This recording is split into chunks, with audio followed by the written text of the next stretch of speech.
Case चल रहा है, डॉक्टर आफिया सिद्दीकी का केस चल रहा है। पिछले दिनों आपकी तरफ से भी लिखा हुआ था, मैंने आपके वाल पे देखा था कि ये 24 घंटे बड़े अहम हैं उसके लिए, तो लेकिन रिहाई वगैरह नहीं हुई। तो सबसे बड़ी मुश्किलात क्या है, क्यों रिहाई नहीं हो रही? हाँ, चूंकि मैं डॉक्टर आफिया सिद्दीकी साहिबा का वकील हूँ और आपने मुझसे पूछा था कि आपके मुश्किल केसेस कौन से हैं जी, तो उसमें से एक मुश्किल केस ये भी है।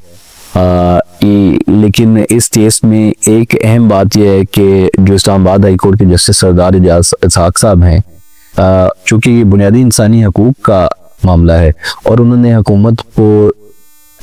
जो इंतज़ामिया है उसको बड़े अच्छे अल्फाज में ये बता दिया हुआ है कि भाई ये कोई केस नहीं है जिसको आप ये केस समझ के, हम सारे एक ही पार्टी हैं,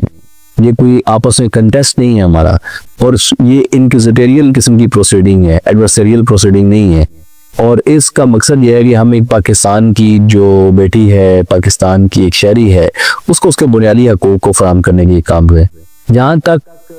इस केस में हर्डल उन्हीं की तरफ से जिन्होंने आफिया सिद्दीकी को अगवा करके भेजा हुआ है, ठीक है। और इसलिए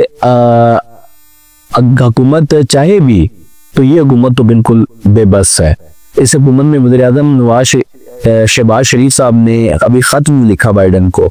लेकिन वो खत आज तक बाइडन भी चला गया, लेकिन उन्होंने पाकिस्तान की गवर्नमेंट को अभी तक जवाब नहीं दिया कि आपका खत हमें मिला, हम आपका शुक्रिया अदा करते हैं कि आपने खत में लिखा। जो करेंगे उसके साथ हाँ नहीं में वो एक अलग मैटर है, लेकिन आप वज़ीर-ए-आज़म एक प्रोटोकॉल है, उसने आपको खत लिखा है, आप ये तो जवाब देना कि हमने खत लिखा है कि नहीं लिखा। तो वो जब तक पाकिस्तान की एस्टेब्लिशमेंट उसमें राजी नहीं होगी, यानी अदालत इतने फैसले करती है सारा, लेकिन वो मिनिस्ट्री ऑफ फॉरेन अफेयर्स में आगे ही नहीं बढ़ पाते। आखिरी अदालत की समाअत इस बात पर हुई कि जो पाकिस्तान का एम्बेसडर है अमेरिका में, उसने आफिया सिद्दीकी की बहन फौजिया सिद्दीकी को 101 मुलाकात ये बात कही कि हमजा कौन है मैं तो नहीं जानता, ठीक है, ये वो नहीं छोटा सा तो अफसर है हमारे उसका डिपार्टमेंट का, आपको उसमें उसकी तो बातें, यानी अब पूरी मामलात करने एम्बेसडर ने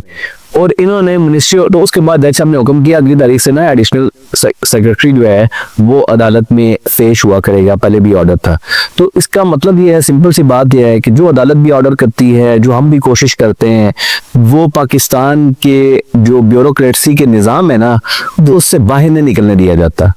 और वो बाहर निकलने कौन नहीं दे रहा, वो आप सबको पता है, पूरी कौम को पता है कि वो कैसे। इसलिए आफिया सिद्दीकी का मुकदमा, और जब अगर वो सेनेटर मुश्ताक साहब हमारे दोस्तों भी ठीक बात कहते हैं, इस पर बार बार कहते हैं कि अगर हुकूमत चाहे तो आफिया सिद्दीकी आधे घंटे में आ सकती है, ठीक है। वो जब हुकूमत चाहेगी बात कर रहे होते हैं तो वो समझ रहे होते हैं जिम्मेदार असली हुकूमत की बात कर रहे होते हैं, तो असली हुकूमत चाहेगी तो आफिया सिद्दीकी आ जाएगी, और असली हुकूमत नहीं चाहेगी तो उसके रास्ते में अदालत अदा करती जाएगी। लेकिन हम अपनी जद्दोजहद जारी रखेंगे क्योंकि हमने रास्ता तो निकालना है, उसको नहीं कर तो आना है। जब तक हम कोशिश कर सकते हैं, जब तक अल्लाह ताला ने हमें तौफीक दी है या उसको ज़िंदगी दी है, तो हम